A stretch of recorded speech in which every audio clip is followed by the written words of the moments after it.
What's going on, everyone? Welcome back to Wars in the Stars, episode number 65. Today, we're going to talk about Moonknight, episode number 4. This one changes the game, as a lot of people were saying today. Alex and I watched it early this morning. Our takeaway was high, correct? Takeaway was high. Yeah. If you know, you know. Yes, how you doing, my man, Alex? A little bit Uh, earlier today, because of me this time. But how you doing? uh, that's the baseline to describe how I'm feeling. Ah, UGHHH. Yes. Um, you know, I thought I thought I'd be a fan of the next this next week or this next few days. I ordered some wrestling titles, and they're on their way coming this Friday. And I thought, oh my god, I'm gonna be so excited for each day. I can't wait. I'm gonna and just no, just my job bad makes week. Bad week. no, not bad week, bad day. Just My job makes me want to actually just slam my head on the wall a lot. how was you had testing today, right? Nope, I didn't go to school. I Oh, when we watched Moon Knight, right after I had went down to go, or I had waited 30 minutes after we stopped watching to tell my dad to just say hey, just go to work. I don't have to go until 10. I had forgotten what time I had to. I had forgotten what time that I had to go and go to the bus stop, and I had missed the bus by 5 minutes. how So far away do you live? Like, could you have walked? no, it was freezing this morning. Like, what's freezing to you? It was 40 degrees Oh with my wind. god, you. Oh With my god. wind, don't even. Oh my god. Nope. Nope. You're Now soft. it's You're 59 right soft. now. Nope. You're Now it's soft. 50. Listen. No, not Listen. soft. I live about a mile away from my school. My freshman and sophomore year, I used to walk, and I used to walk when it was like 10 Cool degrees outside or less. story. I don't walk to school though, and I have to walk through no. Mm-mm. The Yeah, neighborhood, the street out by my house. Never gonna catch me walking there without someone else. Never catch me walking there by myself. why? Get some fucking weird homeless people out there. That's fair. Mm-mm.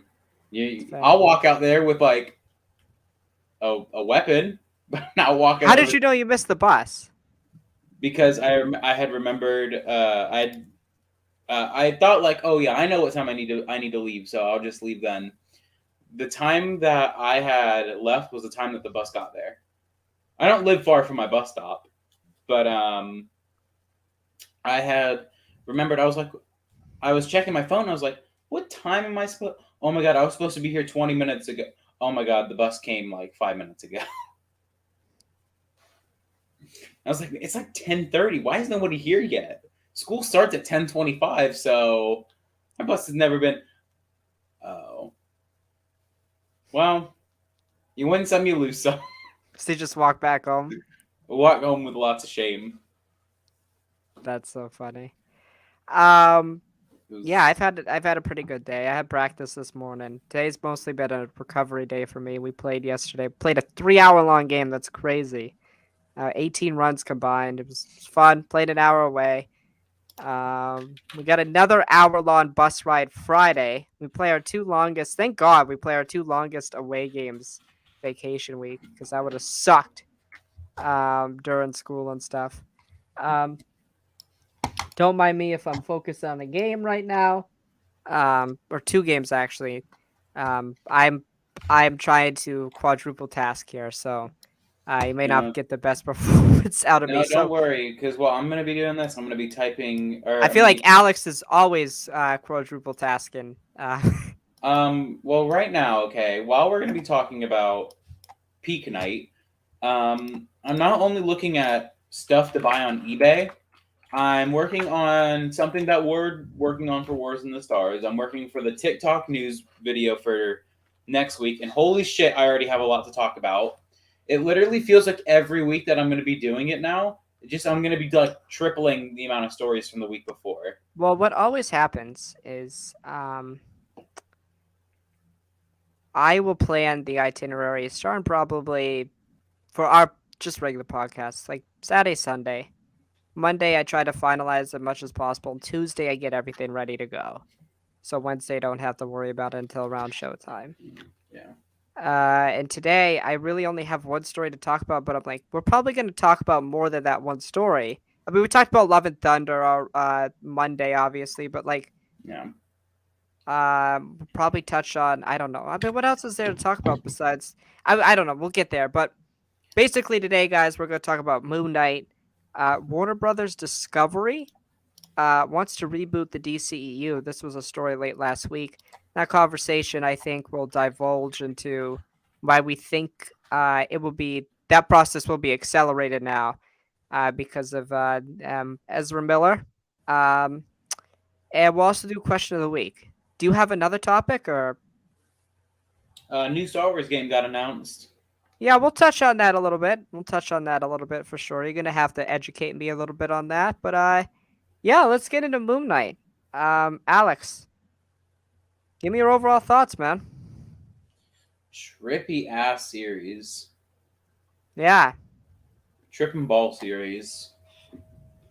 I mean, look, Moonknight for the first three episodes was already really good, and I kind of feel like this has probably been the weakest episode thus far. A few of the decisions I didn't agree with from a story perspective, but really enjoyed this episode. What about you? I don't want to go too much into it right now. What I will say about this show, it's been the most consistent, the most solid. I think for that reason, it's still probably my favorite Disney Plus Marvel show. But I don't, if this makes sense to you, I don't think it's had as many highs as a show like Loki had. Right? I feel like it's just kind of been solid the whole time. Like I put this show like Moon Knight and Loki are like neck and like these two shows are definitely above WandaVision, Falcon, and Hawkeye. Like they're distinctly above those. But I think people, the reason they're calling this episode peak or great or some of the best Marvel television is because the twist. But to me, and maybe it's because I knew what the twist was. Like I knew what the twist was. Yeah. Probably 3 weeks ago.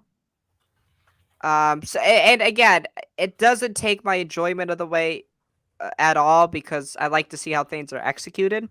This was executed well. Like it made a lot of sense. Yeah. So I enjoyed it. But it didn't fall flat for me or anything. It's just like, okay, that was cool. But it's kind of, yeah. I just, it hasn't done anything great, but it hasn't done anything really bad. So that's what I will say about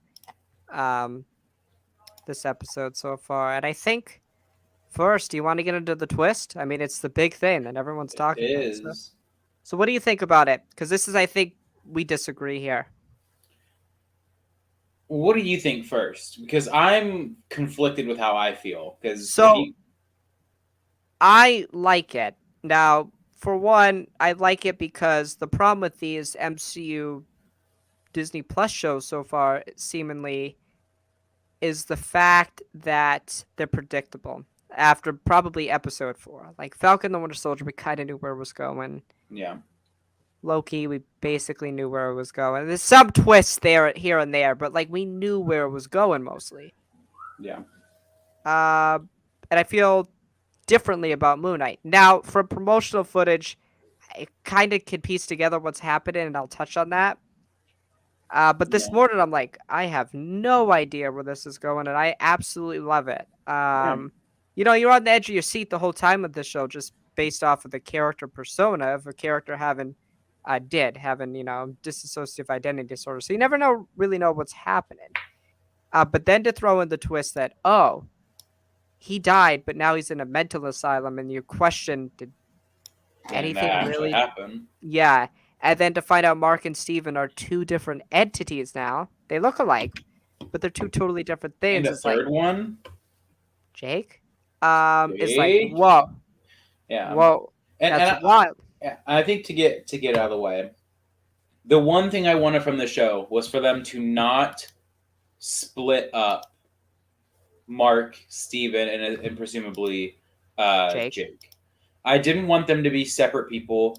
I just feel like it kind of cheapens it in a way. I didn't like it when they did that with Killer Frost and Caitlin Snow in The Flash, I because get that. it kind of felt like it wasn't a relationship of like, oh, this is how, Caitlin and Frost feel. This is, Yep, what does Caitlin think? And then period, what does Frost think? Period. You know, I get I that. think it's smart to have them in each other's heads, and they can transform into them, being like, oh, who do you need right now? Oh, you need someone who can fight. Oh, let me have Mark take over. Oh, you need someone who's a brutal killer. Oh, let me have Jake take over. Oh, you need someone who's Right. really really smart. All right, I'll let Steven take over. Yeah.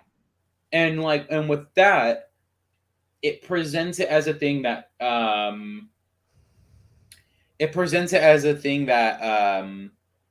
you know, that's not like, oh, let me just go get this one specific character. We can forget about Jake and Steven if we need Mark. And Yeah. another thing that it kind of takes away the potential of creativity, because it kind of feels like what's going to happen is we're going to have Jake, Mark, Steven be their own separate people. But could you imagine for if a season 2 of the show happens? Could you imagine if the main, bad guy, if you want, is say Jake? He keeps taking over the body and keeps doing all these heinous acts, Mm, and so now Steven and Mark have to figure out a way to stop him. I feel like if you split them up, then you have Steven and Mark, who are just two separate characters. They have to then take down a third character. But what if you take one persona and put them against the other two personas? right. Then I think that's a big creative thing that could be like, oh, that's actually a pretty interesting way to go about it. Yeah, I can see that for sure. But now I want to get into where I think this is going. So obviously, this is inspired by the 2016 Moonknight run, where Mark is in an insane asylum. And correct me if I'm wrong here. I heard this. It's not me reading comics, people. He believes his therapist is Amit. Um, but the whole purpose of the run is for Mark to be able to accept his other personas, his other personalities. Yeah. So I think they're gonna do a little twist on that. So at the end of the Indiana Jones style tomb scene, he dies. He falls into the water. And you mentioned this earlier this morning. In the promo footage for Moonknight, there is a boat that's traveling across the Egyptian sands. Now, why is that important? In Egyptian lore, Egyptian culture, boats are meant to symbolize like coming back and forth from the afterlife. Now, what does that hippo god represent? Well, I believe I don't know how to pronounce her name. It starts with a T. He But says it she, in episode 1. yes, yeah, the hippos, yeah. She is the goddess of fertility and of life. So what I think's up with Steven and Mark now is they're in the afterlife. Yeah. But I think this goddess, and I think this is a key scene from the first part of the episode, when we see Khonshu imprisoned with the other gods. I think this hippo has also been imprisoned. Yeah. But the imprisoned gods know what Arthur Hero is actually trying to do. So they're trying to resurrect. I think she was. I'm pretty sure we see her in episode 3. Okay. I'm pretty sure we see her as a stone. So what I think or she's essentially I know she is. What they're trying to do is resurrect Mark. give him a next chance, Yeah. but say you only got one chance when you die. So I do think I disagree with the people were saying, "Oh, I don't think did the first 3 episodes not happen." Yes, they did. But now he's in the judgment zone. And instead of the judgment zone being him going to the afterlife, it's can he come back and essentially free Khonshu and stop Arthur Harrow. That's what I think is going on. I think it's a little twist on it because it would be really stupid if the first, like, what, almost 2/3 of your show didn't happen, and then you Yeah. had to kind of rush a plot within an episode and a half. Hmm. Hmm. And and I don't know. There's a part of me that's just like, I thought for a little bit today. I thought that was the route that they were gonna take, but then like, yeah, then I thought I was like, that wouldn't be smart. And I think the general consensus that I've seen on the internet is people feel like this twist came too late in the series. If it were me, I think I maybe would have done this in episode 3. That's just me. Yeah, I don't mind it being in episode 4 at all, because like episode 5, you could kind of have him escaping this afterlife realm and him coming at peace. Like what I think's going to happen essentially is Mark and Steven are going to take the best attributes of each other. So like, obviously Layla falls in love, and I think she was the best character in this episode by far, and she's the last couple episodes been great.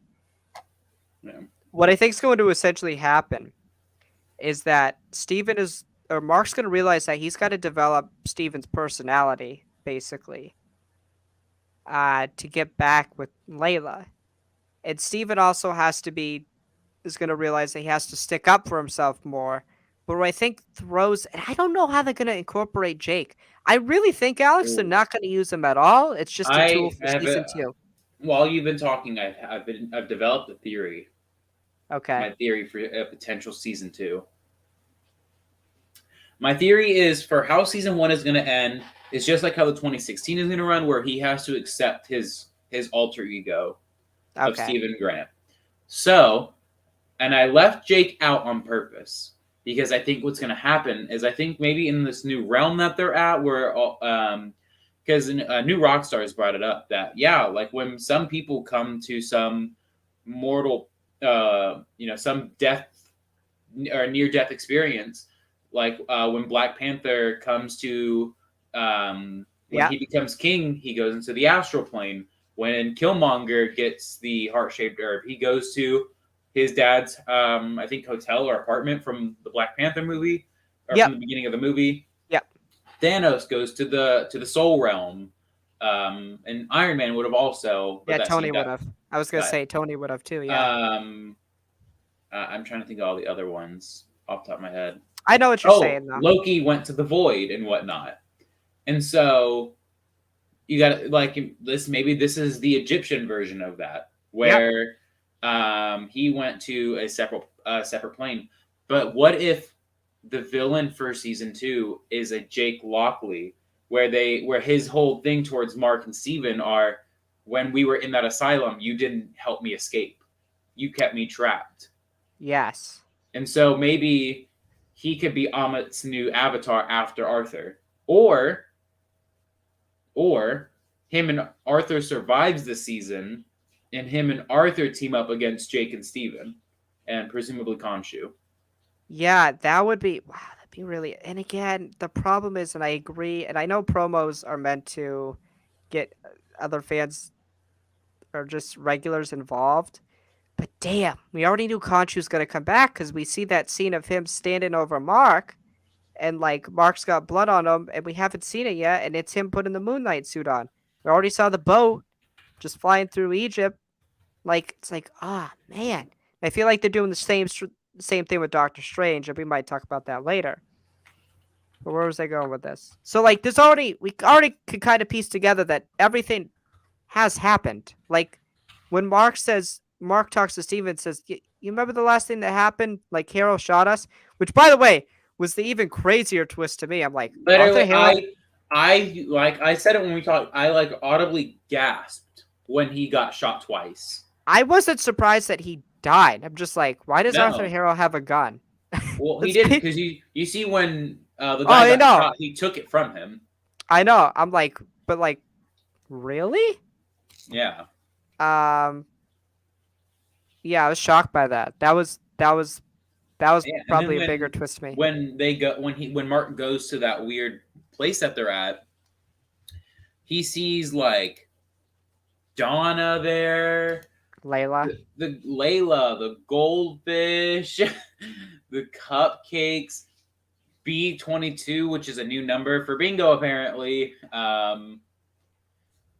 So it's just like wow, He sees the dudes that got him at his yeah, apartment in episode 2, I believe, that brought him to Harrow.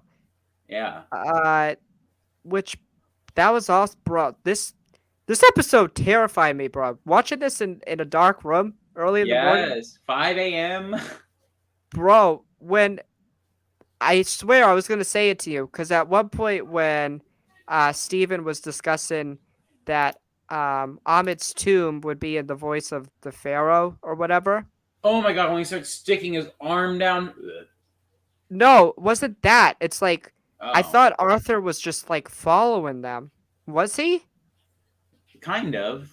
Or maybe Because they we were see his we exploring. see his like see him walking, I think, at one point. Maybe. I don't remember. Because I thought it was Arthur. And then bro, when they get this like scene was like, oh that excuse me, that's blood. That's fresh Yeah. blood. Oh my god. I love how in the two major franchises that Oscar Isaac plays in, he makes remarks about how he doesn't like bones.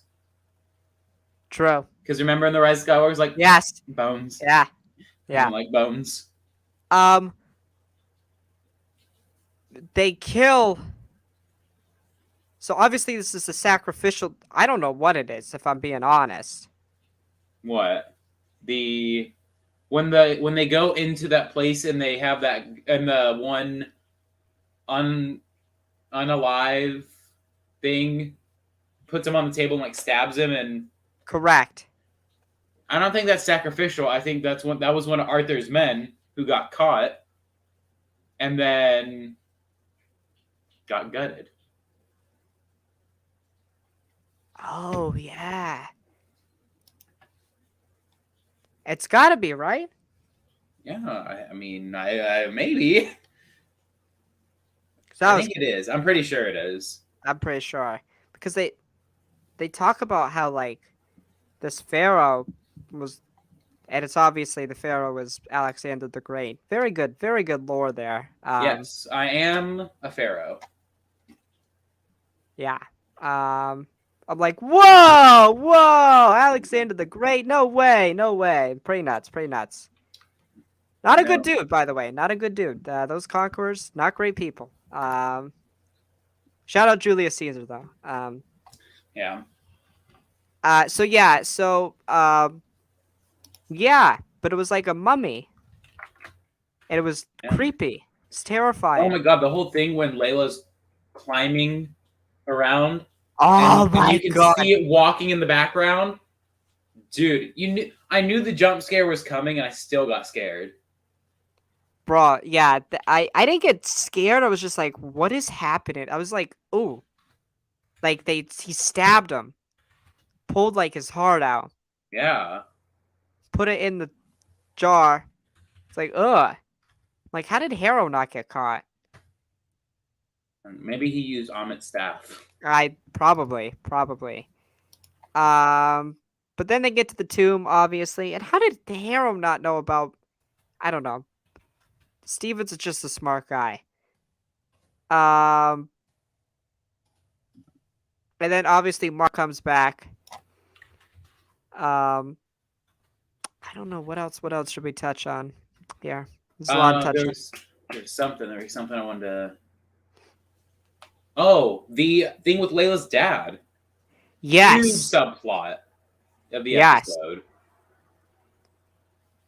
Um, It was wild. Steven I'm not or surprised at Mark, all. but I'm not no, surprised.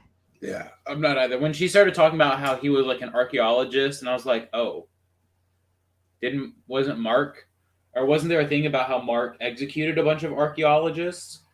Right. Now, do you think Mark's still telling the truth? No, I have. I'm sorry, but I You have think Mark was the one who killed him? I have a weird suspicion that Mark was. I don't think it was Mark though. I think it was Jake. Because See, I'm gonna I think it's heavily implied that this Jake and Steven thing has been there for a long time. See, I'm gonna disagree with you that it was Jake, because if it's Jake, I don't think Mark would know about it, because it seems like Mark is not even conscious of Jake. No, neither is Mark Steven. does. Neither is Steven. So, what if the big twist, the bigger twist, is that Mark and Steven are the personas, and Jake is actually like that's how he was born? Because Mark, I wouldn't like that. Mark has an official birth. We see his Okay, passport. then never mind. Never mind. I'm just going out there. But that also could be forged. I doubt it. No, yeah, I doubt it. Which honestly, when they brought up the passport and then they were bringing up Steven's thing for identification, you would have felt like there's a little bit more that goes into checking if someone's who they really say they are than not. Because it appears, okay, it appears like there is literally no way of confirming if someone says who they say they are. You just kind of take their word for it. That's one of those things. It's one of those weird cliches that I don't like about like action movies and whatnot. It's just people can have like 30 different personas. Or totally. They just can walk around. Yeah. It's so true. Just nobody bats an eye to it. You're just like, wait a minute. I feel like I've seen your passport before. It's so true. No, my name's Stephen Grant now, not Mark Spector. No. But the picture is the same. No, it's not. Because I'm Mark Spector now. Yeah. The crazy thing, like, and to go back to the whole twist, whole mental, Oscar Isaac's acting in that scene is fantastic. Like, listen, I knew he was a good actor, but he's been top notch. I mean, that scene is so captivating to me because Oscar Isaac is almost a stand-in for the audience. Obviously, it's happening to Mark, but he's looking around like he's dazed and he doesn't know what's happening, but you can also see the wheels starting to click. Like every time they pan the camera to that German town that he was in episode 1. Yeah. They pan to we start to see as the room is plain white, but and I knew Hero was going to be the therapist. I said right away, oh yeah, Hero's going to be the therapist. That's what they're going to do. And what's in the asylum is technically happening to Mark, but it's more of his imagination causing it. I don't think it's a dream though. No, I think it's not a dream. This is what's mentally, like physically going on in his brain right now. Yes. Right. Like it's not he's not imagining it. This is what's like the gears in a sense in his brain are doing. Right. Yeah, they're inserting people from his life. Because you have to think when he falls into the water is probably only like 6 inches deep. Right. Like it's not deep. We see when he falls back, like probably like up to here gets submerged. Like if we go like this back, probably like only just about to his ear goes and back. Yeah. But he is dead. He is dead at this point. He's dead. He is dead at this point. Yeah. But he's gonna get resurrected. What if he uses the Alexander the Great thing? Does he have that still? Yeah, he still has. Or what if Harrow takes it? Or maybe do you think it's going to be a thing that everything that happens in his brain happens in time from like Mark/Steven's perspective of time, but when he comes back, it would have been like not even a second. So to kind of be like a hit the water up kind of deal. But does he come back to that same spot, you think, where he died? I don't know. Because we know at some point he's got to get Khonshu, because that has to happen. Yeah. He needs to be Moonknight. It's trippy. He also had the Moonknight action Action figure. figure, crazy. I hope that gets to be an official action figure. By the way, The what would you call that? The action figure. the Moon the Knight figure toy or Moon Knight figurine, yes. Um, the action toy. The Marvel Moonknight. Legends Moon Knight toy, Yeah, right, right. or maybe like you release like a Mark Spector thing, and that's the accessory is a little Moon Knight. It's a little Moonknight toy. Yeah. Um, yeah. I don't know. Okay, now to get to the rest of the episode. I love the Indiana Jones vibes. Especially also when we get the obvious knockoff when we go to the asylum. Top notch. Top Yeah. notch. Are you talking Even about the made the movie? score sound like. Oh, I thought you were talking about the movie where it's like, oh, here's the treasure, and they got to get the treasure, but like it's kind of implied that like, what movie was it? Where Indiana Jones he has to switch the treasure with something equal to its weight, so like they don't know. Like it's kind of implied when they get in the treasure they have to do that. I thought that was a nice nod. So, but it does seem like that Mark was also responsible for creating the Steven persona because he watched Hmm. action adventure videos like that, movies? Or do you think that was also something he just conjured up in his mind? Um. I'm trying to look at. And also, it seems like Steven and Jake have been there longer than Mark in the asylum because they're already in Um, a oh, coffin. oh my god. I'm looking up like reviews or reviews, interviews with people who have dissociative identity disorder. Yeah. Dude, if you thought having 3 total identities was crazy, some of these people have 20 plus alters. It's just that Moon Knight and Spider Man comic on steroids. Hi, Jake. I'm Mark now. Yes. No, he goes, oh, he's like, oh, Mark. Oh, I'm Steven now. And he's like, okay, Steven. He's like, wait, now I'm Jake. I love again, just Marvel, man. They're doing all these like comic book shots, like from the Thor: Love and Thunder trailer and whatnot. We need comic quotes, like or comic banter. Yeah. If I do I not need that see Moon Knight that, and Punisher scene. I can't wait until I see yes. that in a If Midnight Suns film. And if I'm gonna say, yes, I'm gonna be yeah. like that Leonardo DiCaprio meme where it's like, bup, bup, bup, bup, bup, bup, bup, bup. And when he's on the couch, he goes, bup, bup, bup. Or no, I'm gonna be, I'm gonna be Captain America. I understood that I reference. understood that reference. Yeah, yeah, Yes. yeah. Oh, that's another funny thing that. So in our huddle, one of our guys swore, and it like for in our pep talk, and then I said audibly, loudly, language. It's so Mhm. fun. Um, and then yeah, but to go back to the episode, yeah, I don't know because it seems like Steven and Jake have been there longer. Oh, are they Yeah. awaiting judgment? Because I think they're being judged. They got to be being judged. But are they being Yeah, like judged by this notice hippo how lady? when he goes into the hallway, everything starts to sway, like the Right. scales of judgment. Oh, yeah. But this hippo god is going to help him. Hi. Oh my god, it was so creepy. Oh my god, I like how it looked like Mark was more terrified than Steven. Mark was like just like weird. It was so funny. Somebody pointed it out, and I didn't realize it. How their screams are so different.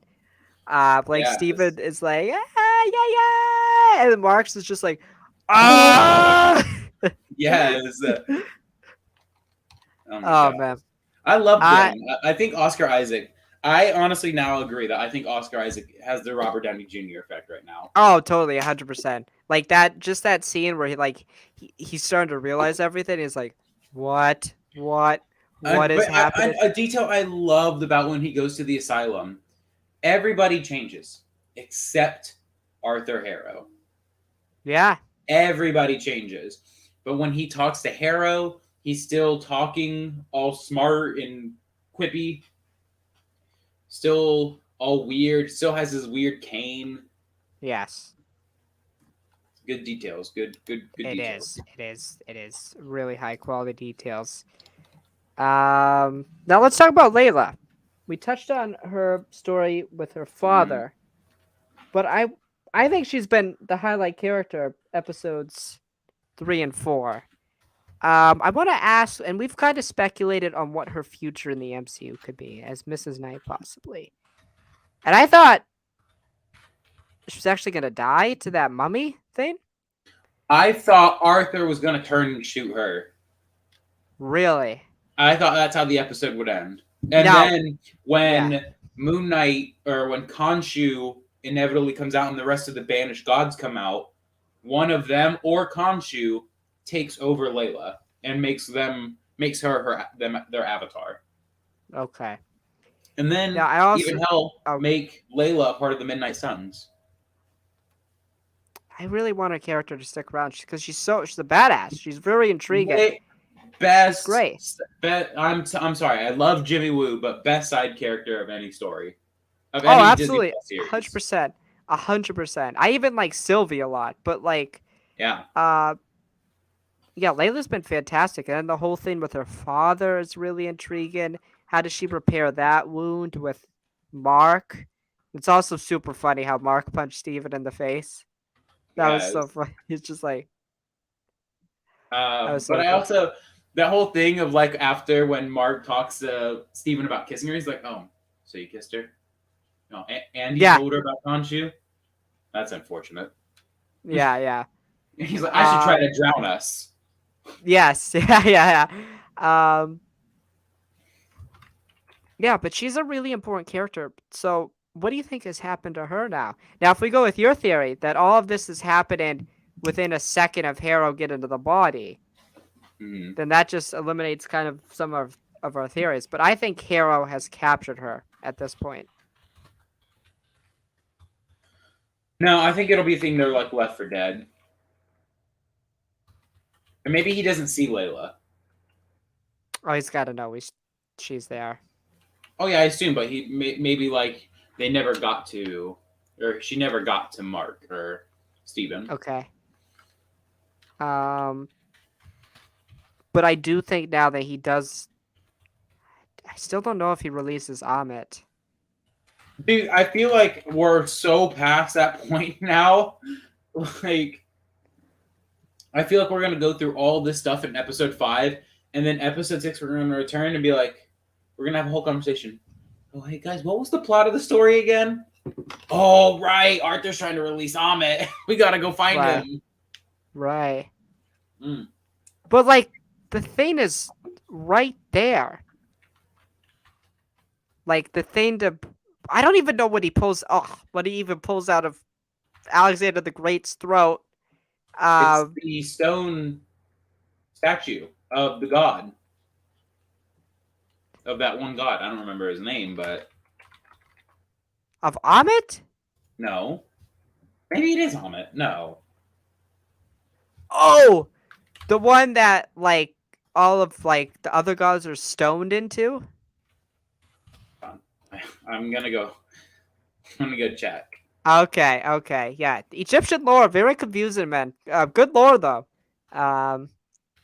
By the way, all these gods are gonna die within 2 months, so Literally. Again, that's why I that was my Thor 11 or sorry. I'm writing a survey for my job right now. Sorry. And I'm gotten everything going through my mind. That's why my question of the week when I ask it is going to be important about Thor: Love and Thunder and Moonknight. Okay.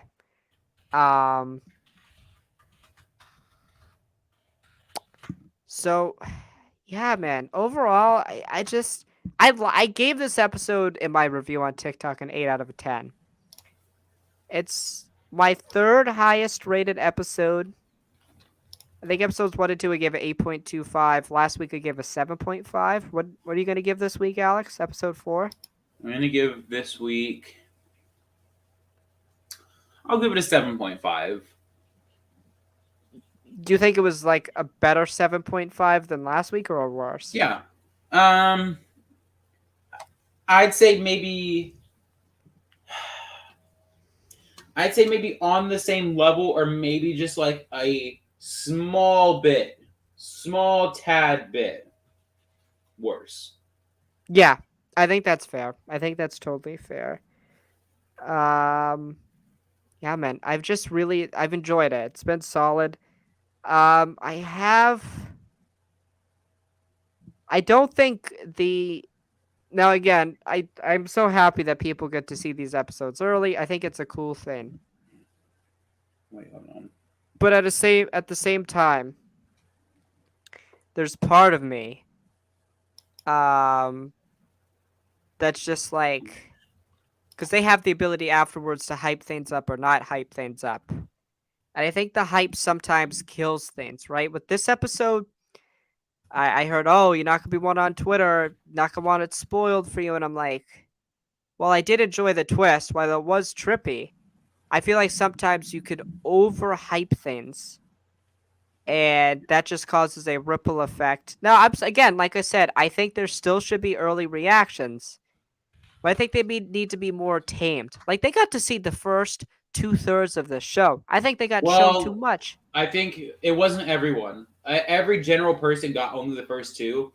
I think the person we're both thinking about, like Theories by T. No, everyone got 4. That's not what Everybody I've was heard. on.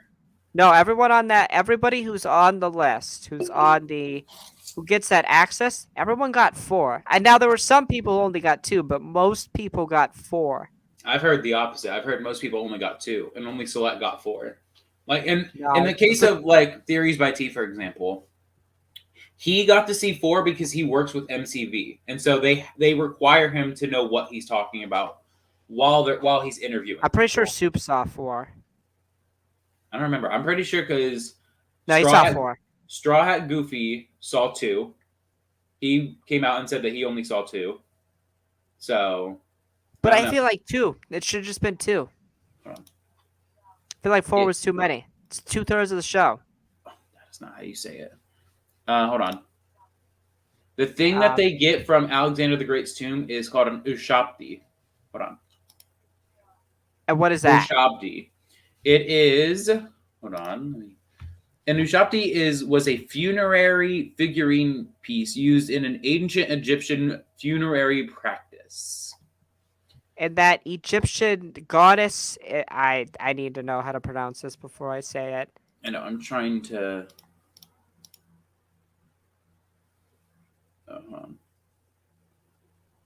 I think that is on it. That looks like a crocodile. Taweret.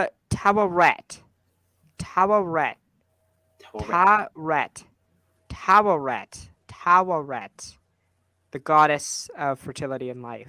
Obviously going to try to help resurrect Mark. Now, another interesting thing would be, what if, kind of lends credence to your theory, Jake's also not let out of the box, but he's also not let out of this afterlife thing. And that if Hero survives, which I don't think he does, unfortunately. Oh, I think he does. I think why not? Why not? But I don't think he does. If Hero survives, he tries to get Jake in the afterlife. I think Jake Lockley should be the villain, though, season 2.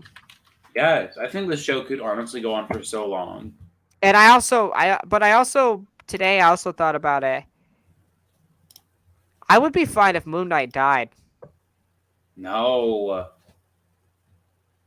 I would so be okay with that. Midnight Suns. I know we want the Midnight Suns. I really do, Alex. But that would be even more shocking. The MCU has a plethora of characters that they're going to deal with. You tell me they can't kill, they killed Quicksilver off. Different circumstance, though. They have the right. They have the rights to this character. Understandable, but you get my point, though. Like, um, it would be so new and unique, and it would kind of fit the vibe of the show. I feel like it would work. I don't want it to happen, but again, I feel like it wouldn't be bad. It just like, and maybe that. I mean, I think they are doing Midnight Suns. But like, Oh yeah, by the way, yeah, sorry to cut you off. The Ushapti that he finds, that's Amit. that is Amit. That is the Ushapti of Amit. Okay, I'm almost so certain. Hero is gonna release Amit. Unleash. Yeah, Okay, probably in the finale though, probably in the or finale. or probably going to be a thing of like the end of episode Yeah, 5. cliffhanger. Yeah, because I think we'll wrap it up here, but I think we'll wrap up our thoughts on the episode here. So, what is your prediction for episode 5? Um, I think it's going to be them escaping Mark's mental insane asylum, and then again going to end uh with Harrow unleashing Amit. I think episode 5, I agree. It's gonna be Mark coming at peace and Steven coming at peace that they gotta coexist together. Yeah. Um, Dang, you know what I just realized? what's up? This is the first episode where we do not see Mister or Moonknight. Which is what I really appreciate about the show. It's like what I thought I was gonna love about the show was the action, and Yeah. what we really love is the story. Yeah. Um, and like, did you ever? The thing is like, did you ever at one point say, "Oh, I needed to see Moon Knight"? No, but I'm just saying, it was interesting. It was the first time they'd done But do you that. think it was a bad thing? It's just my question. No, You don't. no, no, No. no, definitely not. Uh, This it's weird. This is the first show that I feel like the show does better without the show's main character. If that makes sense, yeah. because obviously WandaVision wouldn't have been as good without Wanda or Vision. Um, Falcon and the Winter Soldier, like, couldn't do that. I mean, I guess you technically could, or you can consider it because Falcon becomes Captain America, but Right. still. Yeah. And like, you couldn't do a Loki episode without Loki, unless unless it was like a derived thing from Loki, like Right. stuff like that. But no, I think this is the first time where I'm just like, I actually think I preferred him not being in the episode. Yeah. I think it works. Um, totally fine. Like it works for me a lot. Ooh, the moon though, it's almost full. Almost full. Um, Oh, what is? Hold on. It is. It's third quarter right now. It's at the third corner. But yeah. what are the lunar phases? By the way, I gotta show this meme. I've been holding on to it. Somebody saw it on Twitter. Gotta show this. Moon Knight fans when they see the moon outside. Holy shit! What a fucking Moon Knight reference. Oh, is that a fucking Moon Knight reference? There's also a lot Um, of good other ones. People asking what just happened in Moon Knight. You're uh, confused? I'm right confused. now, the moon right now in Moon Oh Knight. my god, that's horrifying. It is. Look, human hands, hippo. Look at his. Look at Mark's face. Look at Mark's face compared to Steven's. Um, right now it Moon looks Knight like. episode 4, nutshell. Jake in the sarcophagus. Oh my god, who's at the bottom of the? Oh, there's no one at the bottom of the ocean. Oh, this one's Um, good. Gwen Stacy cameo in Moon Knight. oh my god. The moon right now in Moon Knight is at a waxing gibbous, yes. which is weird because the next phase is a full moon. Yeah. So Oh my god, it's Jake. Oh my god. Sleeves are good. Yes. Um, yeah, I overall, man, just a really good. Again, terrifying. This is horrifying. It's not a real thing. This was my reaction this morning. This was Alex and I. This was literally Alex and I. They just pulled our reactions. Yes. Oh my god. I'm Mark. I think I am Mark for sure.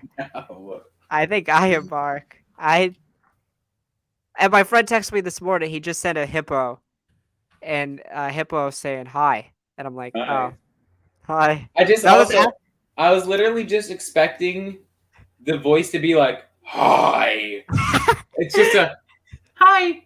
I think that was even more terrifying because the Yes. voice didn't fit the body. Oh man, Yes. that was so good, so good. Overall, really solid, man. Alex and I enjoyed it. You got any Yeah. closing thoughts? Moonknight, man. Peak night. Yeah, I don't like using those words. It's been solid. No, this is definitely the peak of MCU TV. It's not midnight. Not midnight specific. Funnily enough, the easiest mid joke that you can make. It hasn't been that. Yeah, it hasn't been that. And honestly, I've been kind of worried. I was thinking the entire time, like, oh, yep, this is gonna be the episode where No, man. some stupid bitch is gonna be like, because everybody who's seen the fourth episode is like, guys, this is gonna be a controversial episode. So just I don't be think it was prepared. controversial No. because Look, if you want to know my early thoughts about Moon Knight, this show is just too predictable right now. From what they've shown us in promo, I feel like I can kind of piece together. I could have felt like I kind of pieced together where we were going pretty easily. like if you don't show that shot of the insane asylum at all, I wouldn't have any idea. Would never have guessed that happened. With if you like the shot of Mark like hitting his head and laughing and whatnot. Yeah, I totally agree with that. Missed opportunity, man. Yeah, so that is our Moon Knight episode 4 thoughts. We both liked it. Alex gave it a 7.5. I gave it an 8. Now, as always, question of the week. We skipped last week, so I think this week is episode 11. Question of the week, episode 11. Alex, what is this week's question of the week? Do you think that we could get any reference to Moon Knight in Thor: Love and Thunder? Now, what I specifically mean by this question, okay, clarify. Because there's more to the question, but I wanted to keep it nice and short. Do you think that we're going to get any reference to Gore the God Butcher, or do you think in Thor: Love and Thunder we're going to get see Gore kill these gods, and stuff like that? Does Gore somehow play into these gods' lives? Obviously, he's going to go to the Greek pantheon. He's going to kill the Greek gods. Why not? Why stop at the Greek gods? Why not kill the Egyptians? Bast is rumoredly in Thor: Love and Thunder. That would be nuts if they killed Bast, though. Kill the Wakandan god. I feel like that'd be wild if they killed Bast, the Panther god. It's Gore the God Butcher. You gotta be wild. I'm gonna say yeah. I think we see some dead Egyptian gods. I really do. I do too. And here's my big theory. And if this theory turned out to be true, Drew, I don't think you'd understand how much I'd shit my pants if I found out what I said was true. I think Khonshu gets killed by Gore? No. My theory is the first appearance that we see of Gore the God Butcher will be in the post-credit scene of Moon Knight episode 6. That is why he doesn't look like his comic book counterpart. Think it'd be easy to put that look in a TV series because it's just basically Christian Bale with a pale white face. I'm gonna disagree. I think either he is shown or he is or his name is said. I think Mm, I think we're gonna get something of like Khonshu and Mark going around being like, "Hey, what the hell? What the hell happened here?" And then another god who maybe a bunch of gods just teamed up to fight Gore, and uh, one survived, and they said he came and he got us. Who's he? He said his name was Gore the God Butcher.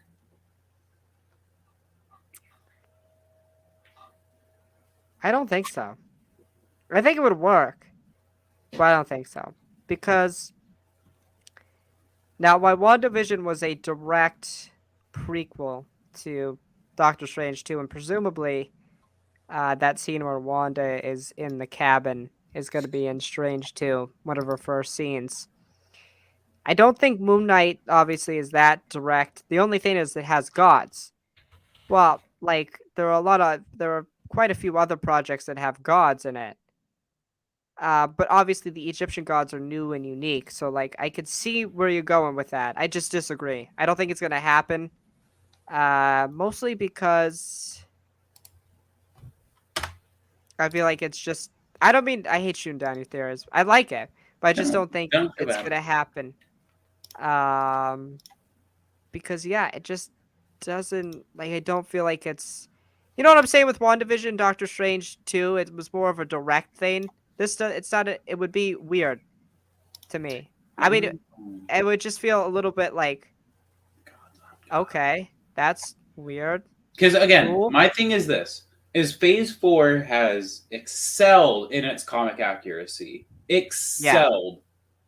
Tell me why you think they just drastically change how Gore looks. It's not even the same. Not even near the same. Could you imagine if instead of Thanos being this tall, hulking being like he is in the comics, he's just like some 4 foot tall purple guy? Just purple painted skin? They want to show Christian Bale's face. But you got to think, there have been so many actors who have taken on masked roles who you would think, oh no, you would never want to do that. Christian Bale, he probably didn't want to be CGI'd. Why? You Maybe. wouldn't have to put on any prosthetics. You could just put dots on his face. Maybe he didn't want to do that. Why wouldn't he? Maybe he didn't. I don't know. We don't know. No, especially because he played 3 movies masked. He was Batman while being masked. Right, but that's not CGI. That's not CGI. Yeah, but still, if they wanted to show his face, he's already played a superhero with. But that's Batman. That's two totally different things. This is Gore the God Butcher, one of the most powerful MCU villains of all time. Yeah, but how many compared to Batman? How many people know who the hell Gore the God Butcher is? It doesn't matter. Yes, it does. It matters a lot, Alex. No, yes, it does. The conversation isn't how known is Gore. It's not how known is Batman compared to Gore. It's why would he care about his face being CGI'd? I don't know if I just throw that out as a hypothetical. We don't know. Christian Bale is not. I can guarantee just from interviews. Why would you get Christian Bale to CGI him? Why would you get Pedro Pascal just to put a mask on him in The Mandalorian? Because that's the character itself, Alex. That is the whole premise. No. I'm sorry. No, that's the whole premise of the character. Yeah. No, it's two totally different things. The whole point when no. Listen, when Favreau pitched the show to Pedro Pascal, he told him this is how Din was going to be. It's going to be a masked character. And Pedro took that. Okay? Marvel got Christian Bale so we could see Christian Bale act. No, you could still see half of his face when he's in the Batman suit, and he's also Bruce Wayne for a good portion of those films. I just here's my thing: is you again, it's the thing that they have done a real big effort of comic accuracy. Look at how Moonknight looks. I mean, just you got to tell me the big difference though is when we look at characters like the Mandalorian and whatnot. It's like you said, his character is the fact that he's a masked man. We see in season 2, we see him open up more to take away from that mask. But we have to remember it like this. Gore looks the way that he does in the comics on purpose. Because he's not just some puny looking human painted white. It's because he is a menacing god killer. Now, I don't know about you, but if I have the choice between making Gore look comic accurate versus seeing Christian Bale's face, I'm gonna pick the comic accuracy because I still know that Christian Bale absolutely not. Because in my opinion, honest opinion, what makes a character good, what makes an actor good, is if you can act without your face being seen. One of my big things, and one of the things that I loved about Pedro Pascal in episode 15 of season 2 of The Mandalorian, was the fact that his mouth wasn't moving during that scene with Miggs and that Imperial officer. He wasn't talking. His eyes were moving, and his eyes said everything. He didn't have to say a word, and that's what makes the Mandalorian so special. When the mask is on, you don't see him. He's not talking. Right. You can hear in his emotion and his voice. And I'm sorry, but Christian Bale, as good as he is, if he's as good as the name he lives up to, that I'm pretty sure everyone, including me and you, put him up to be, then he should be more than equipped to be able to act with only this up. Again, the fundamental difference is there's no difference. It's not a characteristic of face. It is a fundamental difference because when Favreau pitched this idea to Pascal, it's not about the idea. It's not about the character. Yes, it is. It absolutely is. If you're going to make the argument, though, that the idea is about a mask versus a facial. No. Let me finish. I'll let you talk. Let me finish. Marvel got Christian Bale so we could see Christian Bale. I just don't agree with that. I just don't. That's what happened, though. That's exactly what happened. No, I can get they got Christian Bale because he's a good actor. They got Christian Bale so we could see Christian Bale. You don't get Christian Bale so we see a CGI'd monster. No, I mean, again, even then we have seen people take on CGI based roles, and it hasn't swayed people. And it's not as impactful. Not as impactful. It doesn't matter if it's impactful. If it's a good written character with a good script, good voice acting, good acting, it won't matter. You're telling me. I told you what I feel. But you care. No offense. You care about the accuracy. No, I don't care about a sketch character. No, you told me you care about. I don't the care accuracy about of a sketch character from the 60s or 70s. No, I don't. You just said that though. You said you prioritize that over seeing Christian Bale. I don't care 1,000%. No. You said that about the fact that about things being 100% comic accurate. Completely changing how he looks.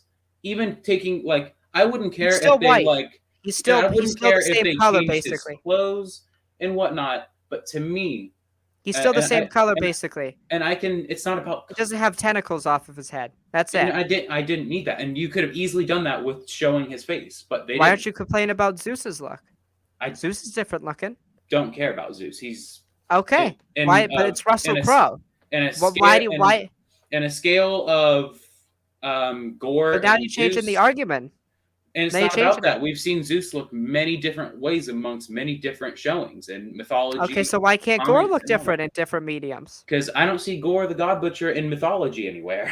I see him in why can't he look different than a comic book? I'm not saying he can't. I'm telling you my preference. My preference is that I'd rather have him look the menacing way. Now, obviously, I'm not saying I would want to see Christian Bale's face completely covered and have his voice distorted to the point we can't hear him. I would want to be able to know it's Christian Bale. And another thing to me, I love. Oh God, I love characters like Gore just because they're supposed to feel supernatural. And how Gore looks in his redesign, he looks like somebody painted their face white. he looks like a knockoff Voldemort. Like he doesn't look good. It's a thing right now. It's not comic accuracy or seeing Christian Bale. This is a thing that they redesigned him, and he's ugly. And and even then, if we look at the announced look of him from the Marvel Legends line, I'm sorry, but that doesn't look like Christian Bale. So if we're gonna go with the fact that they want to see Christian Bale act, obviously, it's not gonna look like Christian Bale. It's a Obviously- damn toy. obviously he's not gonna look like an amazing bearded white guy. But I'm saying if you wanted to say we wanted to see Christian Bale's, mostly, his facial features and whatnot, that doesn't look like him. Now, yes, that is going off of a toy sculpt. We haven't officially seen him. His look, for all we know, is subject to change. People like Hasbro get concept art versions of the characters and whatnot. But from what we've seen from that Hasbro line, they've all been basically 1,000% accurate. I haven't seen one thing that's like, no, that's not how it looks in the trailer, or no, that's probably not how it looked on set. So that's just my opinion. I just fundamentally disagree. Like, And if that's you're gonna fine. get Christian Bale, have Christian Bale's face shown. It's just like that's when he's the best. Like, one of his best roles, obviously, is American Psycho. Yeah.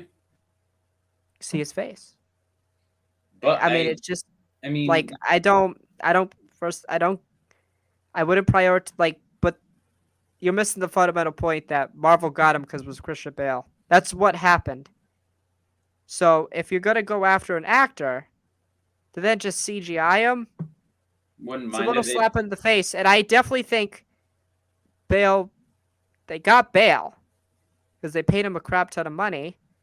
But Yeah. and this is me speculating again. I have no inside information. I could totally be wrong, but I really think that Bale didn't want to be CGI'd. I just couldn't see a feasible reason. The amount that they paid for him, they couldn't give a shit how much they CGI'd him. They could have CGI'd a penis on his face, and he wouldn't care. He probably just got paid like $20 million to play Gore. Probably even more than that. You got to think. If you're being paid that much money, does it really care how much you get paid? Or how you look? Yes. Yes. I mean, Yeah, I can answer Oscar that. Isaac Yes. was paid a shitload to play Apocalypse, and you could barely tell it was him.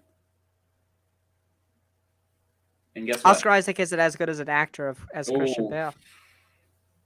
This series has proven otherwise. Love Oscar Isaac. Christian Bale is. Come on, I'm Alex. trying to think. Come on, Alex. No, don't come on me. He's amazing. Come on, Alex.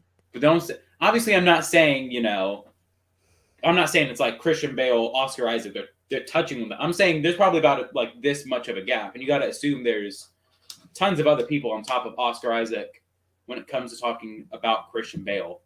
But I just, again, to me personally, I feel like if you're going to do a big thing with Phase 4, where they are taking comic accuracy to a whole new level. I mean, again, look at things like Wanda's new Scarlet Witch outfit, Sam's Captain America outfit,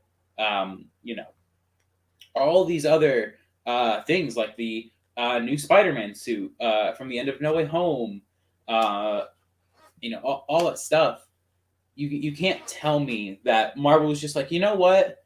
How about we just take a break from comic accuracy just for this movie, though? I couldn't be convinced about it. Especially because we've seen so much comic accuracy already from this movie. Like when Thor is the beginning shot when he's running, when I please tell me everyone agrees that is little Hemsworth. That's Chris's son Tristan. Right? Maybe. That looks just like him. And then we see his comic accurate look. Just to me, again, I don't hate the new look. I'm not saying, oh, burn in hell, Marvel, burn in hell, Disney. How dare you do that? I'm just like, think about what could have been. Yeah, I don't need to see Christian Bale with tentacles CGI. Sorry. I wouldn't mind it. I would love the comic accuracy there. Now, again, I'm not flaming Marvel for being like, how dare you not be comic accurate? Their whole thing is that they're not comic accurate. They're comic inspired. But still, I think with the role that they've been on, I just think could have been a potential. And no offense to thing the people that have wrote these, but I don't care that Christian Bale's not going to look like something that was sketched in a comic book in the 70s and 80s. It's just preference over what we got. The end of the this is it at the end of the day. I mean, if you're gonna stay consistent, do you want animated characters to look the same throughout? Sure, why not? I mean, this is okay. This is my spiel. I wanted a comic accurate Gore the God Butcher. Did we get it? No. Is there anything I can do about it? No. Is there a reason to bitch and moan and boycott the movie because it's not comic accurate? No. Am I still going to go watch the movie? Yes. Am I still going to go pay for probably 6 tickets to go watch it? Yes. And is it still my most anticipated movie? Yes. Boom. No problem. There's just one minor gripe that I wish Gore would have been more comic accurate. That's and fine. I'm okay. I'm okay if that's going to be my big gripe with the movie. Big gripe with the movie. We'll come back to this. After the movie, we'll definitely come back to this. No, I want to get again. I think the big thing is that you and I look at movies in different ways. I look at the accuracy of things from source material. You know, I'm a big costume guru. I look into costumes and costume design, prop design, and whatnot. You aren't into that like I am. No, for sure. But you are more into story-based things compared to me. You prefer if the story is served well, if stuff like that is served better. That's where you want more than what I want. Mm-hmm. And that's the difference. And that's why because to the fellow people who are like me, who are not a fan that they didn't go not full comic accuracy, but somewhat comic accurate with Gore's look. And if you're boycotting the movie or boycotting Disney or Marvel, I'm sorry, that's just childish at that point. There's no point to do that. But at the end of the day, Drew, that is just our opinions. Facts. It's a great now thing we can't about be friends. We can't be friends now. We can't be friends now. We can't because we can't. We disagree too much. So now I'm gonna just have to start calling you by Hand-Me Demand on TikTok. Yeah. I'm no longer friends. You're canceled. You canceled for saying that was good. I know. How dare I disagree with someone? By the way, the question of the week was about Moonknight and Thor: Love and Thunder. Not about Christian Bale, but that was a good question. No, it was a good question, and it led to good conversation. Yeah, it did. Yeah. This might sound bad, but I think we're at our best when me and you disagree. No, 100%. That was a really good discussion. Now we're gonna talk about something I don't think we disagree about. Let's go to our next topic. It has to do with the fact that Warner Brothers Discovery wants to reboot the DCEU. Yes, 80th reboot, baby. And this comes to us. Eric Davis shares a little bit about what Warner Brothers Discovery reportedly wants to do. They want a Kevin Feige-like leader. DC lacks a coherent creative and brand strategy. They want to revitalize characters like Superman, and they want more stuff like Joker. Eric adds in his 2 cents here. DC does need a Feige. They need to strategically lean into what they have that the MCU does not, like the flexibility to go R-rated or family-friendly. DC should do more to develop new voices, and they keep DC fandom. His last sentence here is that trust your filmmakers, invest in their vision and in the right vision, no doubt, but also see it through. Invest in Matt Reeves, Kathy Yane, James Gunn. Develop new voices, be bold. We're in the multiverse now. Everything is on the table. And this conversation is going to be even more productive now, I feel like, because was it yesterday? Yesterday or the day before? Ezra Miller was arrested for second-degree assault. This is a new arrest, by the way, from the ones that we just got. So, Yeah, I think he's probably done as the Flash. I don't know what's taken so long. Uh, um, Um, there has been a Alex, you got any discussion. thoughts? Yeah, go ahead. There's been a discussion. Drew, do you think they should just outright cancel the Flash movie? Yes. Yeah. At the at this at this point, um, hold on, give me a sec. Give me one sec. Uh oh. All right, I'll talk a little bit.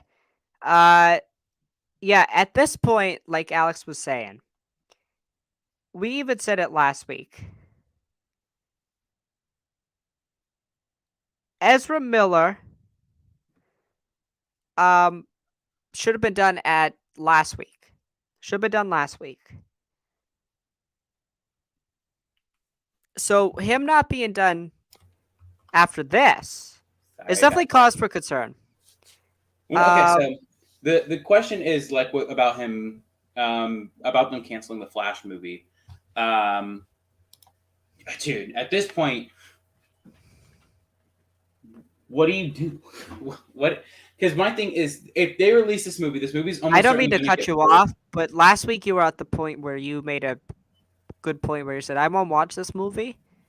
If Ezra's still the Flash, I think I 100% agree. I don't think I'm going to go watch it. I don't think I was going to watch it either way because of how much of a mess the DCEU is. I'm only going to watch the Reeves stuff. But why would I support a company that wants to keep um, and we should use his proper pronouns. He goes by they them. Why should I keep a company that wants to keep that type of person on? I Who's think multiple times also now. what's crazy is that going to jail for something like second degree assault can potentially bring a sentence of 5 to 16 years. Right. It is a serious offense. It He threw a is. chair at somebody because they were told to get out of the house. And he decided to throw a temper tantrum and Mm-hmm. throw a chair. Yeah. Throw a chair at a human. Like, this is an actor, by the way, who's supposed to conduct themselves in a manner, especially as somebody who's very popular and has the honor to play one of the most prestigious comic book characters on the Yeah. planet. Has the honor to play in one of the biggest movie franchises on the planet. I understand that you can only control what you can control. But when Yeah. you have such as a pristine honor as that, you Mm. have to conduct yourself in a much more proper manner. And Ezra Miller, they're not doing that right now. Ezra Miller is not doing that right now, and he needs to be done. Not just the fact that he needs help, probably, and I'm not a mental health expert. They probably need help, No. but also they need to be in prison. Yeah. I They need to mean, be in jail. this. This Yeah. goes beyond movies that we like to talk about. Yeah. Ezra Miller needs to be in prison, and he needs to get help. Yeah. He needs to go to prison and he needs to go to reform. I mean, this is the case also. Like let's not forget about him choke slamming that woman last year. Let's not Yeah, forget about him breaking into that Hawaii hotel. I just think what's crazy is that Warner Bros. Probably is still going to keep them employed. I got to be honest. I don't. I don't think they can do it. I don't think they can do it, man. If they The, do it, that's my crazy. If thing they is do that, this, and I bring this up because I was watching it today at home. The Johnny Depp and Amber Heard case. Warner Bros. Has no plans to get rid of Amber Heard after multiple videos of her admitting to physically and mentally abusing Johnny Depp. Who is to say that they wouldn't do the same with Ezra Miller? it would be terrible. It literally, at that point, dude, I can guarantee if they keep Ezra Miller, all of their investors are going to uninvest in them. I It's, doubt that. no, that's bad That's not. business. No, No, I'm no, no, no, no, being no. serious. Warner Brothers is too big. They won't do that Why not? Why invest in because Warner it's Bros.? like the NFL, unfortunately, Alex. So to give an analogy, I'm a huge sports fan. So recently, there's this quarterback named Deshaun Watson. Deshaun Watson had, now mind you, most of these are civil cases. I believe around 23 or so Jesus. uh, SA allegations. I don't even Oh know my if I could say it. gosh. Now again, he went to, he had multiple different women massage him, and he got accused. The NFL has a huge problem with a- assault and violence against women from their players. Deshaun Watson was recently traded from his team and is now one of the highest paid players in the league on a new team. And he is probably going to be playing football next year. And you know what? NFL fans aren't going to turn away. And you know what? I'm not going to turn away either. It's terrible that I love the game, but I can also acknowledge that it's terrible people playing in the game. And I feel like investors are the same way. It's a business. I think, unfortunately, even if Ezra Miller is still the Flash, people are gonna be different than us, Alex. I'm gonna go watch the Flash. I think that's probably the biggest problem that I have with modern day Hollywood is that, and probably hell, modern day in general, is that in this world, day and age, what's crazy is that how much money a movie brings in is more important than how bad the actors in them are. Not from an acting standpoint, but from a human standpoint. Right. I'm I agree. sorry. This is my general and genuine thoughts. If Ezra Miller is still the Flash, I will vow to never watch a Warner Bros. Movie ever again. Because keeping It's a media hot like this, take. here's I my be thing. be Is you careful. is you can't or I'm sorry, maybe I should also clarify if they also keep Amber Heard a part of them. Now I unfortunately think the Amber Heard thing is gonna stick. Aquaman 2 is set to release what, July of this year or August or whatever? I think it got No, pushed is it back next year? sometime. I I don't think they're know. gonna persist and they're gonna keep her in. But I think if they keep Ezra Miller and Amber Heard in after this controversy, I can't. I can't support a company who does that. That's fair. That's totally your And right as the I think the big comparison, and call me a Disney show all you want. Disney has fired people for a lot less. For a Yeah, lot less. Like the I whole bet you Gina Gina. Carano situation, all that. And yeah, Jake Paul got released from his Disney Plus show just because controversy came out around him. Right. That's You also it. have to remember that's the Mouse House. That's a little different. Yes, but it's still it's big. One of the biggest companies. I would dare say the biggest company in the world. Oh, it is. And so you got to think if Warner Bros is trying to compete with that, and that's the business they conduct.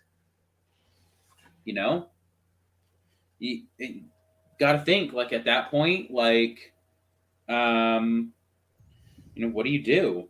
And another thing, like, if we want to make comparisons about this, you know, as a big pro wrestling fan, in 2016 or so, WWE had a person who won one of their championships, and they released him the day he won it, or the day after he won it, one of the two, because he had sexual assault allegations come out against him. It's one of those things that, yeah, let's say the allegations turn out to be false. It's an unfortunate thing that. Do you think that move was made because this guy's potentially you know a potential SA person, Right.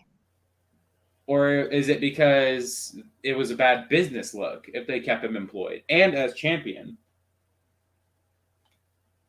It's one of those things that just nowadays, It's a dude. very fine line, Alex, like of being Yeah, too reactionary and then also not doing enough. It's a very fine line. yeah.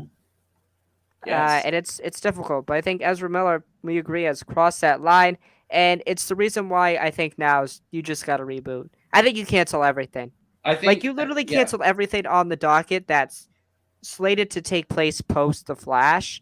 And I Mhm. know what sucks is Affleck said he doesn't want to do anything else, but if you just scrap it and do everything new, Yeah, just say this is totally new. We're gonna start with a new Superman. New Batman, new everyone. And actually, don't even do a universe yet. Just have them in their own separate universes. Build Yeah. them out. And then you can just come together and say they just happen to be in the same universe. Yep. Just build it out. Bring back Henry Cavill and have him do an origin story again. Or you don't even have to do an origin story with Henry Cavill.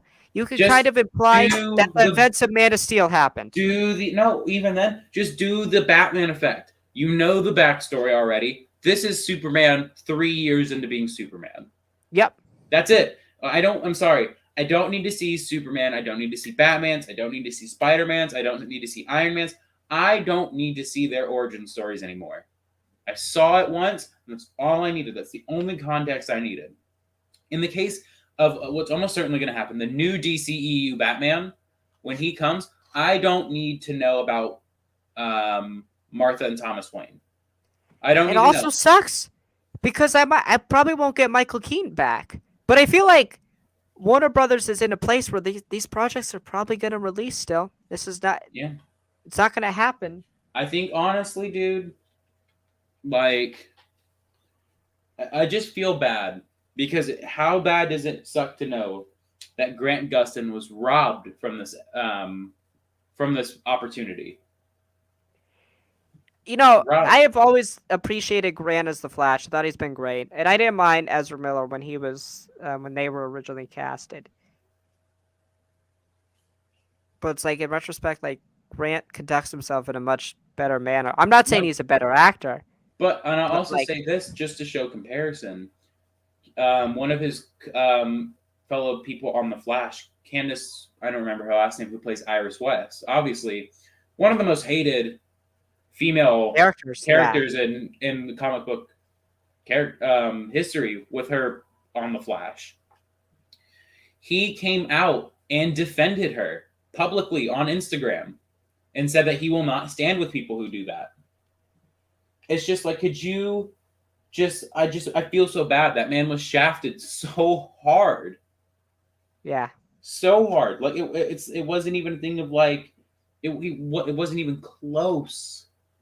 Wasn't even anywhere near close to being shafted. He just was. Yeah.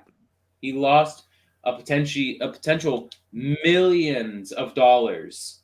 Yeah. Just because they thought Ezra Miller would do better. And honestly, from the beginning, it looked like, oh wow, they might. Looks like they really got themselves a steal with Ezra Miller. But then just everything started hitting the fan. Oh, that's an interesting rumor. Okay. We'll talk about that after the show. But yeah, it's interesting. Yeah, I think it's now really a perfect time. Yeah. Maybe release what you have on the docket now, I guess. Yeah, go ahead and let them release.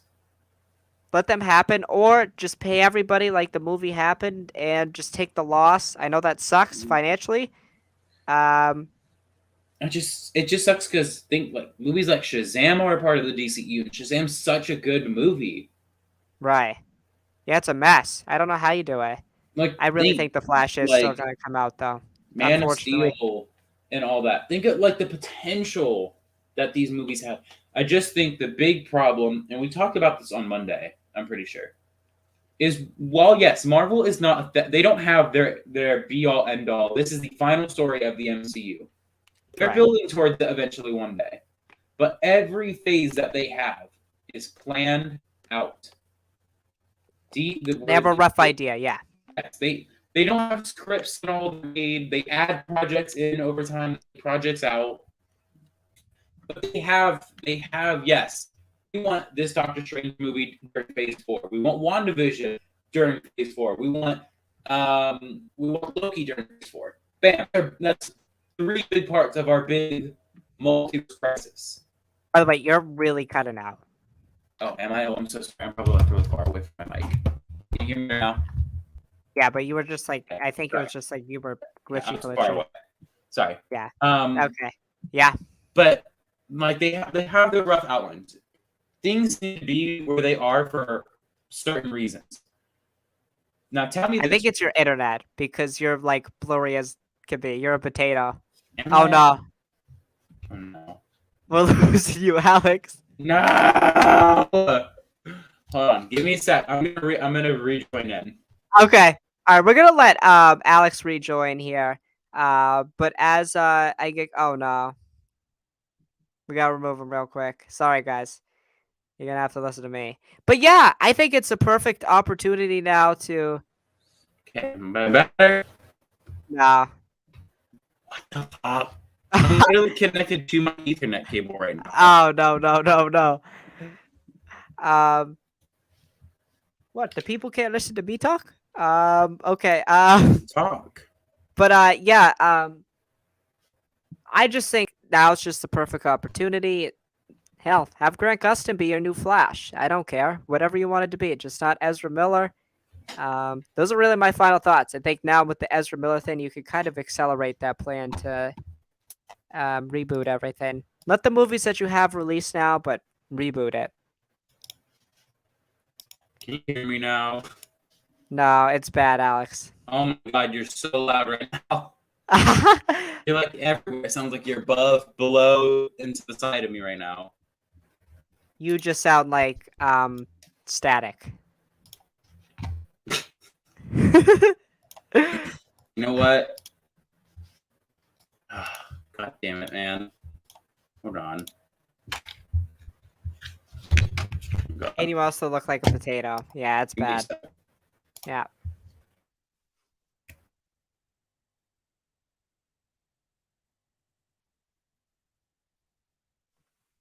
Okay. Alex is gone. Yeah, I don't got any other topics. So, yeah, I mean, basically, Flash movie's probably gonna happen, unfortunately, and is what it is. It's business. It's Hollywood, but I don't think it should, and I don't think these movies should move forward.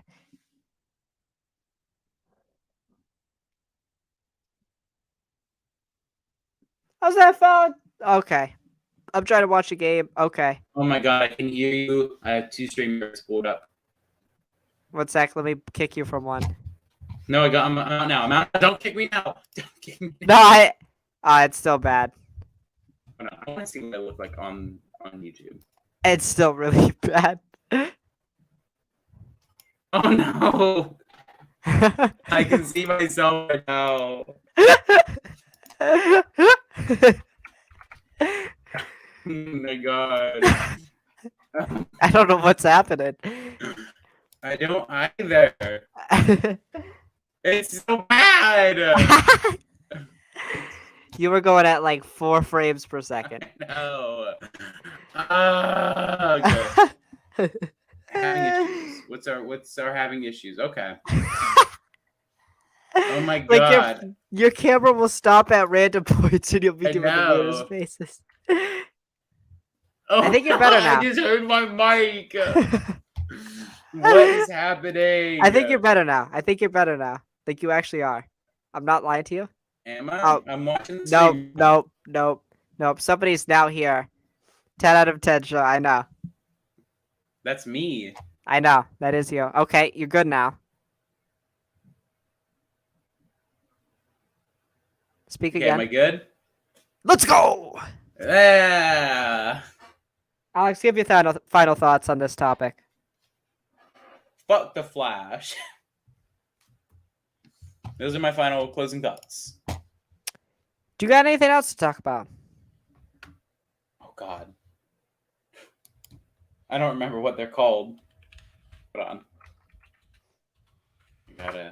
I gotta go to the Wars in the Stars account where you can watch our TikToks. Why? Ear rape. Hold on. Yeah, What, you can my go video? you can go to the Wars in the Stars where you will see my weekly official news roundup that sometimes is correct and sometimes isn't. Hold on. Give me 1 second. Let me go to my following tab real fast. You can also go and check out the Wars in the Stars account where I just posted a video that gives a weekly podcast rundown of what we are going to talk about. So go check those out. Okay. Look at my weekly news roundup number 2, getting 747 views, Big time. 34 likes, still no comments, but what? Big time, bro. Man, where is it? Where? Nope. Hey, nope. getting engaged. That's all that matters. Hold on, I'm trying to find it right now. Oh no, I had a frame of it. Amy Henning, sorry, and Skydance New Media are creating a new Star Wars game. I'm trying. Give me the rundown on this. So what's up with this studio and what's up? So basically, the studio she's from the studio that there was a canceled Star Wars game. I'm gonna try to pull up the tweet really quickly. Let me go to. Do you want me to share it? If you want, you don't have to. Okay. I know people. I'm watching the game right now. I'm trying to triple task here. I'm watching 2 games right now. I need to watch my Celtics. I'm so sorry. Oh, yeah, I just saw the Ezra Miller story again pop up on my Twitter. By the way, you tweeted something the other day. I did. Did you? I didn't like it. I should have liked it. I should have liked that. Hold on. Where is it at? Oh, no. That's because I'm looking at the wrong account. I need to look up Bespin Bulletin. My guys. Yeah. So, the tweet is the story details on Amy Henning's canceled Star Wars game, which is reportedly being revived.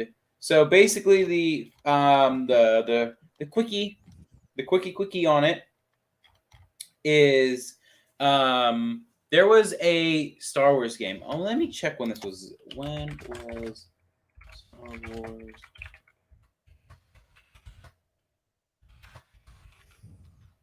Sorry, I should have gotten more of this. Let me go ahead. So, basically, in an early, quick rundown of it, EA gets the rights for the Star Wars franchise for games and whatnot. Yeah. And in 2000, since 2013, Visceral Games was a company that was working on a Star Wars game. It went under Project Ragtag, and it's from the project was led from Amy Henning, the creator of the Uncharted series, which just had its theatrical movie come out not too long ago. It was a linear game that was a large-scale heist game taking place in the wake of the events of A New Hope. Motive Studios and EA Vancouver had assisted the game's development. Visceral was shut down by Electronic Arts on October 17, 2017, and the game's development was rebooted by EA Vancouver to become an open-world title. Despite this, the project was officially canceled. And then yesterday, StarWars.com reports that Amy Henning is now taking up a new game, and Bespin Bulletin reports that it is a revived Project Ragtag. So, basically, the need to know is. Oh, by the way, does it take place during the time of the rebellion? I think, right? It takes place in the waking events of A New Hope. So it takes place either before, like right before A New Hope, or right after A New Hope.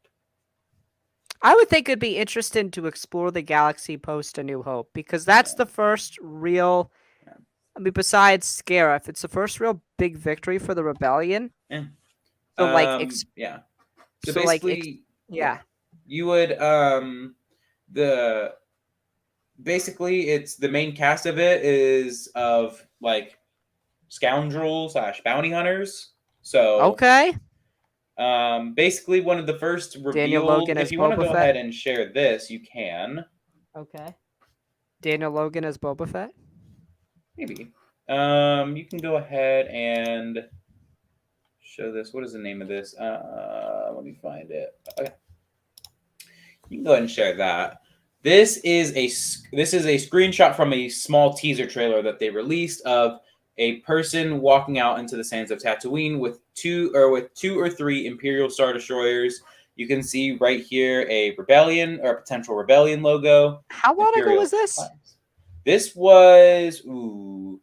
was let me go ahead and look that up really fast.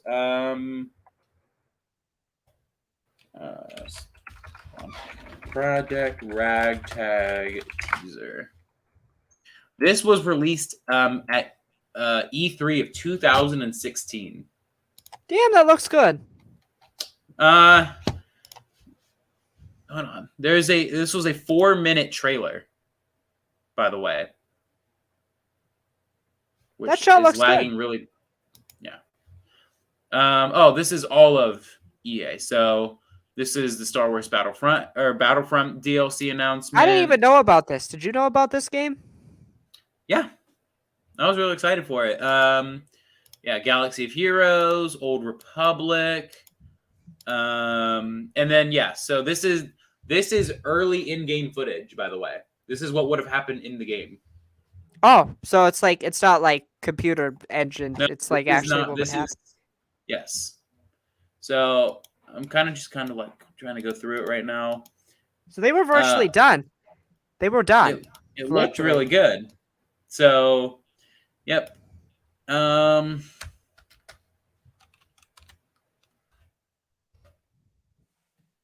there is some concept art of a character. The ISB agents in Star Wars, like Callus, the weird helmet that he wore when he was in the Empire. Yeah. That's where that came from. Or it might have come out. The concept might have been used from this game to be put in Rebels first. Okay. Yep. Yeah, it was really interesting that it's looking like that this is Amy Hennig reviving it. Here's some other art from it. So it looks good. Oh wow. Let me see that. Oh, that looks good. Yeah, and this is the screenshot I was telling you about. Here's the ISB agent helmets. It feels very Rebels-ish. It does. I like it. I'm excited. I mean, I don't really play video games, but it looks good. And from 2016, so I wonder if they must just be revamping it. Is that the right word to use? I guess, or just. I don't know. I don't know if EA is in development of this or if Amy, because I don't believe. Let me check StarWars.com in the article. I don't believe there was a studio that was connected to it. It was just Amy Hennig is working on one. Okay. Let me go ahead and look. News. Oh yeah, Skydance New Media. Duh. I'm trying to see. Maybe it'll be the same principle, the same idea, just a new. Yeah, it's again from the rumors from like Bethlehem Bulletin and whatnot that it is a revival of it. So they're gonna recreate the story from her original drafts. That's awesome. That's really cool. Yeah. I'm excited to see it play out. I mean, again, like you gotta think like she was behind the Uncharted games and whatnot. So again, don't mean to be that guy. Sucks that it's during the time of the rebellion, but whatever. Yeah. It's a video game. I don't care. It's just like that time period feels oversaturated, but like they've released Legacy of Kane or Kine, Jack and Daxter, and Uncharted. So they know what they're doing. What does it say in the? I don't know if you have it up. The StarWars.com article. What is it? Doesn't it describe what the game's going to be? Like a action adventure type of thing, or? Give me one sec. Can pull it up right here. You're supposed to pull it up. Oh, my bad. Sorry, I'm watching a game. My bad. Sorry. A new Star Wars adventure is on the way from one of one of gaming's most acclaimed creators.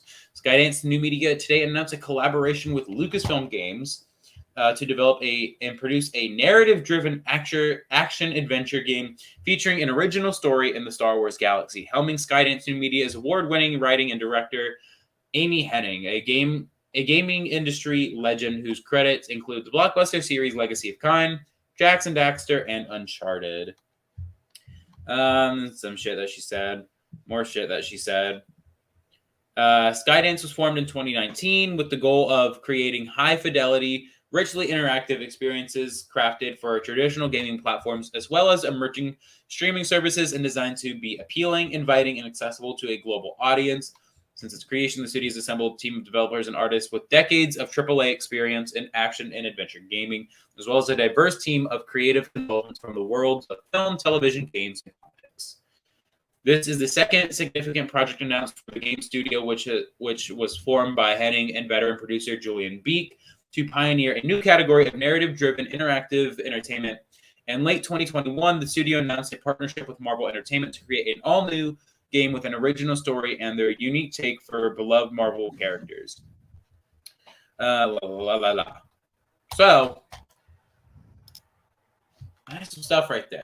Very excited. Star Wars has a lot on the gaming front this being announced from the last year.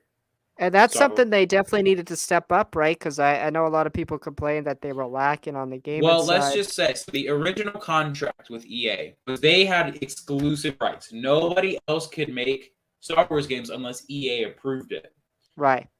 So they had the contract from 2013 to 2020 and released Star Wars Battlefront, Star Wars Battlefront 2, Jedi Fallen Order, and Star Wars Galaxy of Heroes. Those were the four major games. Squadrons. And Squadrons, yes.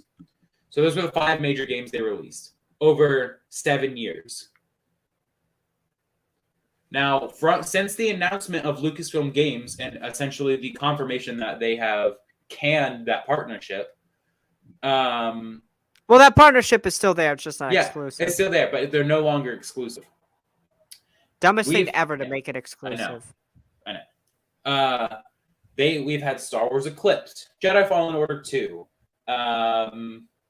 this new game with Amy Hennig, Lego Star Wars Skywalker Saga. There's a lot more, but I can't think of it off the top of my head. Ubisoft, right? Ubisoft's open world game. All that kind of stuff. And so, I mean, man, you gotta think, like, Star Wars is open now. Oh, yeah. Look, I was a big defender of EA. I defended them with Battlefront 2's shitty release and whatnot. But they were lacking in terms of releases and whatnot. Oh, absolutely, 100%.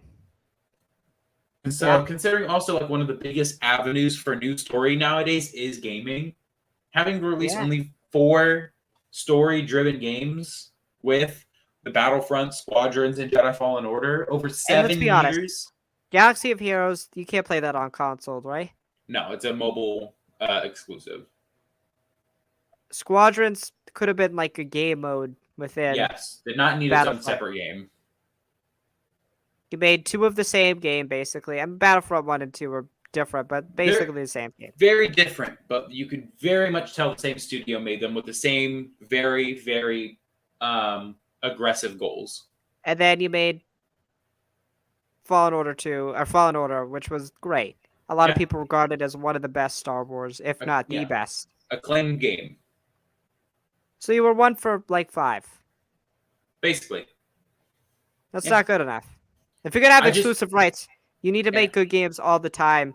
I just think what was crazy is that Lego Star Wars The Skywalker Saga is still probably better than all of those games.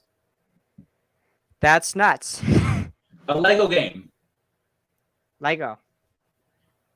And it's crazy, just like... And honestly, I was really worried about Lego Star Wars' release. Because I was really worried that people were going to have the things like, ooh, I played all the Star Wars movies, and they only did 1 through 6. But no, like seeing the conversation of people talking about the sequel trilogy in positive light, it's crazy. Interesting. But no, Yeah, every time I talk about an EA game, it's just people like, "Oh, you want to go buy some loot boxes?" it doesn't. I mean, EA is pretty outrageous with their sports now. Is it like that with Star Wars, where you have to pay outrageous prices and stuff? No, Drew. When Battlefront 2 released, the loot box situation was so bad, multiple states banned loot boxes. Like it was so bad. What are loot boxes? I don't know video games. What are these? Online gambling, basically. You would Really? pay, So you would pay to advance your character in the game, and an online game too, where you're competing against others. So basically, people that had money were doing this. People who could spend thousands of dollars to be better than everyone else. Would spend thousands of dollars to be better than everyone and else. that's the problem that Galaxy of Heroes currently faces, is that they have made $1 billion because they've made their game that expensive. That's ridiculous. You just price people out of the game. People pay how much? How much are these games? Like $60 to buy. $60 to like $80 for release. You buy the game itself. Now again, I don't think everything should be unlocked. No, and just to be for some perspective, you had to pay to play as like Darth Vader, the most iconic Star Wars character of all time. But it's like, yeah, what's the point of buying the game if I can't? You had to pay like an extra $100 in mind, by the way, on top of the game to play as him. I'm not doing that. That's how EA did it, and then when everybody reacted, it was completely overhauled, and the game became great. Became a great game. And then they all got pulled to go work on a Battlefield game. That did poor, by the way, like really bad. It's too bad, man. I don't know. You know, EA's gone downhill in general. It seems like. Yeah.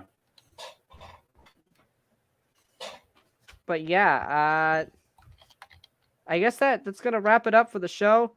I know I'm watching the game right now. I'm still kind of paying attention here. But Alex, got any other closing thoughts? We've gone for a really long time. Mostly Alex's technical difficulties, but we'll ignore that. Yeah. No, that's really all. Great show today. Yeah, fantastic show. We will be back. We should argue more. Yeah, we should just fight over random stuff. You know how I'm getting my wrestling belts. We should meet up in person and we should fight for them. But we're not fighting fist fights. We're debating. We're debating. Okay. Yes. You might win that fight. Fight. Yeah, if we had enough people watching, we could ask who won that conversation.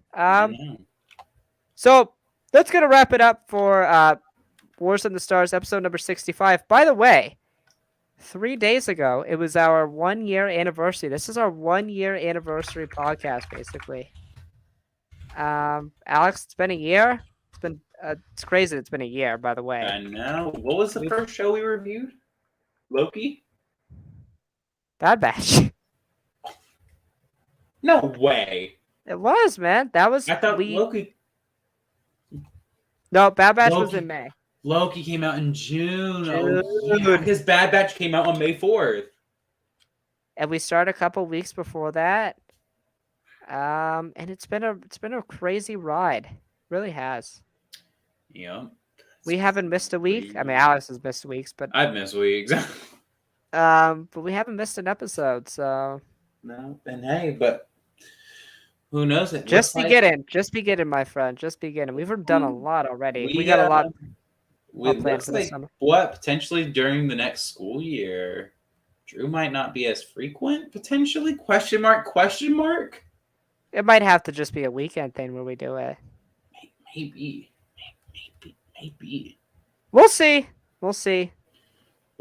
Let's just say this, okay? And this is what I'm going to tell Drew, and this is what I'm going to tell everyone. I'm going to be a lot more involved now. Yeah, we got some special stuff planned. I can't say how, because I haven't told Drew all my plans that I have. Oh, shit. Oh, Drew, you're frozen right? Oh, no, you're good. Okay. I don't think it was frozen. I think maybe I was just No, frozen. you were moving. You were just stuck like this, Okay. and then moved. Yeah. Welcome to technical difficulties. Technical difficulties in the stars. That's the true war. It's not a war over galactic conquest or anything. It's war of the internet, basically. Yeah. I don't even have an Ethernet cord. You do. I do. I literally unplugged it and plugged it back in, and the issue resolved itself. Like my Wi-Fi is literally downstairs and across like the room. So. Yeah. Again, I know we have major plans. We're working on something right now, but I have things that I'm working on in the background to hopefully push forward. So. You mentioned a lot of stuff. I can't wait to hear what the new thing is. Yeah. I mean, I've started a new series on TikTok. Yeah. I have as well, but mine's not as creative. I forgot. I didn't know you did yours today until I just pulled up our account. It's just a rundown of what we talk about and just give people an idea. So, yeah. That's going to do it. Hour and 56 minutes. Crazy. 20 of it was probably my internet problems. Yeah. Sorry, guys. 10 or so. Sorry, guys. As always, may the force be with you. May you stay burdened with glorious purpose. And late is gate is, and one more thing. Gate is. Hi.